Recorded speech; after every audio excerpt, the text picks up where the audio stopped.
See roots to colonisation, British rule ఎలా start అయింది. Last వీడియోలో మనం చూసాం spices demand, Arab trade control, Europe problem. ఈ పార్ట్లో ట్రేడ్ ఎలా రూల్గా మారిందో చూద్దాం. యూరప్లో స్పైసెస్ రేట్స్ చాలా పెరిగిపోయాయి. సామాన్య ప్రజలు కొనలేకపోయేవారు. దీంతో యూరోపియన్స్ ఇండియాకి సీ రూట్ని కనిపెట్టాలని స్టార్ట్ అయ్యారు. ఆల్రెడీ ల్యాండ్ రూట్ ఉంది యూరోప్ నుంచి ఇండియాకి, కానీ అది అరేబియన్ కంట్రీస్ మీదుగా వెళ్తుంది. But the Arabians don't allow to cross the Europeans. Arabian వాళ్ళది చాలా చిన్న ఏరియా అయినా చాలా హై పవర్ఫుల్. సో ఇండియాకి కొత్త మార్గాన్ని కనిపెట్టాలని డిసైడ్ అయ్యారు. 1492లో కొలంబస్ స్పెయిన్ నుంచి బయలుదేరాడు. అట్లాంటిక్ ఓషన్ని క్రాస్ చేశాడు. ఈ జర్నీలో చాలా పీపుల్ డైడ్ అయ్యారు.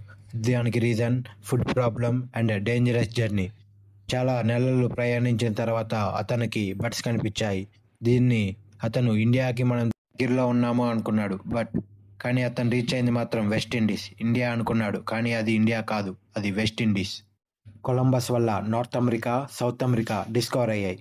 ఎర్లియర్ పీపుల్కి తెలిసిన కాంటినెంట్స్ 3 ఏషియా, యూరప్, ఆఫ్రికా. ఎందుకంటే ఈ 3 ల్యాండ్తో కనెక్ట్ అయి ఉంటాయి. సీ రూట్స్ వల్ల వరల్డ్ మ్యాప్ చేంజ్ అయింది. 1498లో వాస్కో డ గామా పోర్చుగల్ నుంచి బయలుదేరాడు. ఆఫ్రికాని రౌండ్ చేసి ఇండియాకి రీచ్ అయ్యాడు. గోవాలో పోర్చుగీస్ పవర్ని ఎస్టాబ్లిష్ చేశారు.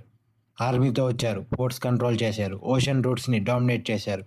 అదర్ కంట్రీస్ని ఇండియాకి రావాలంటే పోర్చుగల్ పర్మిషన్ అవసరమయ్యేలాగా చేశారు.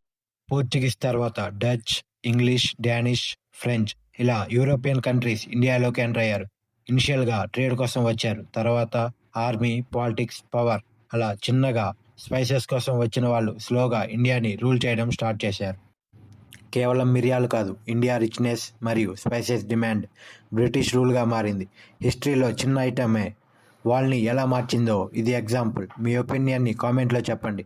స్పైసెస్ లేకపోతే బ్రిటిష్ రూల్ ఉండేదా? వీడియో నచ్చితే లైక్ చేయండి. హిస్టరీ సిరీస్ కోసం సబ్స్క్రైబ్ చేయండి. జై హింద్.